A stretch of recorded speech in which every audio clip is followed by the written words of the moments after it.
Kembali di Kompas Siang bersama dengan saya Arizona Gali, Saudara. Menteri Keuangan dan Gubernur Bank Sentral negara-negara G20 hari ini melanjutkan rangkaian pertemuan pada jalur keuangan di Nusa Dua Bali. Salah satu yang menjadi bahasan krusial adalah soal krisis pangan dunia yang diprediksi bakal makin parah menjelang akhir 2022. Kondisi ekonomi dunia yang masih belum sepenuhnya pulih akibat pandemi semakin diperparah dengan invasi Rusia ke Ukraina. Selain krisis energi, dunia juga dihadapkan dengan krisis pangan terutama bagi negara-negara dengan ekonomi rentan. Dalam seminar di pertemuan G20 Jalur Keuangan Nusa Dua Bali, Menteri Keuangan Sri Mulyani menyebut per bulan Maret harga pangan sudah melonjak hampir 13% dan bisa melonjak hingga 20% pada akhir tahun 2022. Forum G20 diharapkan bisa menjadi jembatan solusi dari hasil diskusi bersama para Menteri Keuangan dan Gubernur Bank Sentral berbagai negara anggota.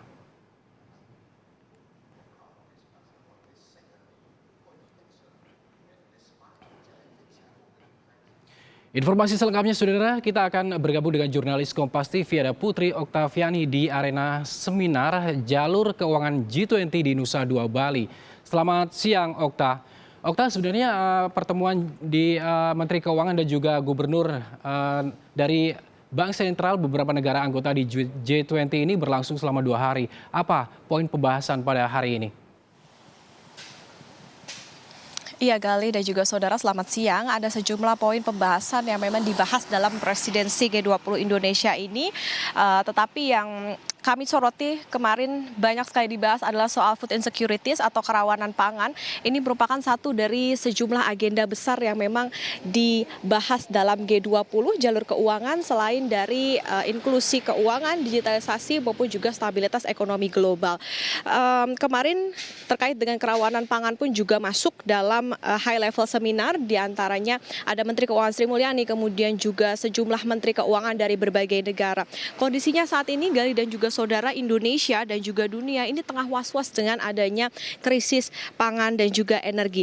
Paling parah lagi, kondisi ini tentu saja akan memberatkan bagi negara-negara dengan ekonomi rentan. Data menunjukkan bahwa kelaparan di dunia ini naik 2 kali lipat. Dari World Food Program, kelaparan akut melonjak dari 135 juta di tahun 2019 menjadi 276 juta di tahun 2022 ini. Penyebabnya tentu saja pandemi COVID-19, kemudian juga ditambah dengan kondisi invasi atau perang dari Rusia dan juga Ukraina yang membuat ekspor menjadi terhambat. Makanya harga pangan kita tahu saat ini cukup melonjak tidak hanya di Indonesia tetapi juga di negara-negara lain di dunia. Menteri Keuangan Sri Mulyani kemarin dalam seminar di salah satu forum di G20 ini menyatakan bahwa di bulan Maret harga bahan pangan sudah naik di sekitar 13%, kemudian kondisinya menjelang akhir tahun ini juga bisa melonjak lebih tinggi lagi, bahkan bisa mencapai 20%. Sri Mulyani juga memproyeksi atau memprediksi bahwa kondisi di 2022 ini bisa saja tidak lebih baik dibandingkan dengan 2021 dan kondisi ini pun juga bisa terjadi bahkan hingga tahun 2023 dan juga seterusnya apabila tidak segera ditangani bersama-sama. Lebih lengkap kita dengarkan cuplikan pernyataan dari Menteri Keuangan Sri Mulyani berikut ini. Today we are witnessing an alarming increase in global hunger. The war in Ukraine and worsening export restrictions exacerbate the effect of the COVID-19 pandemic, which result in supply-demand mismatch and supply disruption, which driven food prices to record level. World food prices jumped nearly 13% in March. This is also reaching to a new high and will likely rise even further, potentially up to 20% toward the end of 2022.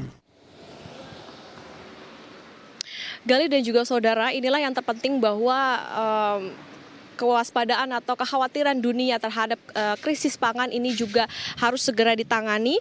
Makanya kemarin Menteri Keuangan Sri Mulyani berharap bahwa forum atau presidensi G20 Indonesia ini bisa menjadi jembatan bagi negara-negara anggota maupun juga negara lain untuk saling bantu, saling gotong royong untuk bisa menjaga stabilitas ekonomi dan juga global, termasuk bantuan bagi negara-negara dengan ekonomi rentan. Tidak hanya Menteri Keuangan Sri Mulyani, tapi kemarin Menteri Keuangan Amerika Serikat Janet Yellen juga menyoroti adanya perang antara Rusia dan Ukraina.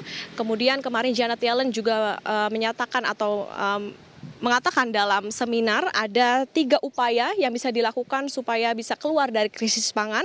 Di antaranya adalah negara G20 ini bisa menghindari kebijakan-kebijakan yang kontraproduktif dan juga bisa mencegah adanya praktik penimbunan pangan. Yang kedua, yakni pengembangan industri pertanian untuk mendorong ketahanan pangan. Kemudian yang ketiga, sama juga seperti Menteri Keuangan Sri Mulyani, Janet Yellen berharap bahwa negara-negara G20 bisa saling bantu mengucurkan bantuan keuangan. Ini tentu saja bagi negara-negara dengan ekonomi rentan yang cukup berdampak besar akibat dari adanya perang Rusia dan Ukraina di situasi saat ini. Kerawanan pangan, Gali dan juga saudara, ini juga diperparah dengan kondisi krisis pupuk yang juga saat ini tengah dialami, sehingga ini pun yang perlu solusi konkret dari presidensi G20 Indonesia untuk bisa menggerakkan negara-negara anggota maupun juga negara-negara lain untuk gotong royong sama-sama membantu untuk bisa menjaga stabilitas ekonomi global. Gali? Okta, krisis pangan menjadi salah satu poin penting dalam pembahasan forum ini serta perang di Ukraina dan Rusia yang masih terus terjadi. Lalu sebenarnya seperti apa imbas dari krisis pangan yang akan dirasakan di Indonesia? Iya Gali, tentu saja dampak perang ini bisa kemana-mana, bahkan juga bisa terasa di Indonesia. Kekhawatiran-kekhawatiran ini cukup terasa begitu di negara kita, misalnya saja seperti kekhawatiran akan krisis pangan, krisis energi. Kita tahu harga minyak dunia juga semakin mahal, kemudian juga tingginya tingkat inflasi yang ini akhirnya membuat bank sentral mau tidak mau harus bisa menaikkan suku bunga acuan.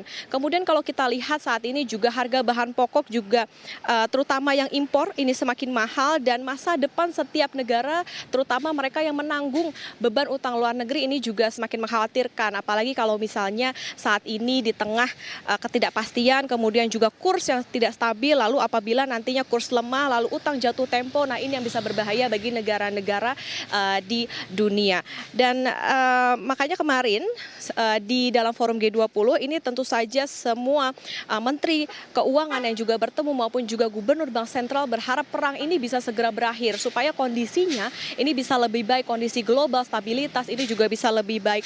Hasil FMCBG atau Finance Minister and Central Bank Governor, pertemuan Menteri Keuangan dan juga Gubernur Bank Sentral, nantinya bisa kita lihat, bisa kita saksikan pada sore hari hasilnya seperti apa dari hasil 2 diskusi di 2 hari ini, kemudian juga dari hasil diskusi para deputi Gubernur Bank Sentral kemarin selama 2 hari ini. Kita nantikan apa saja kebijakan-kebijakan yang nantinya lahir dari presidensi G20 di Indonesia, terutama untuk menyelesaikan kekhawatiran akan krisis pangan. Gali? Baik, terima kasih Putri Oktaviani atas laporan Anda langsung dari Nusa Dua Bali. Selamat bertugas kembali.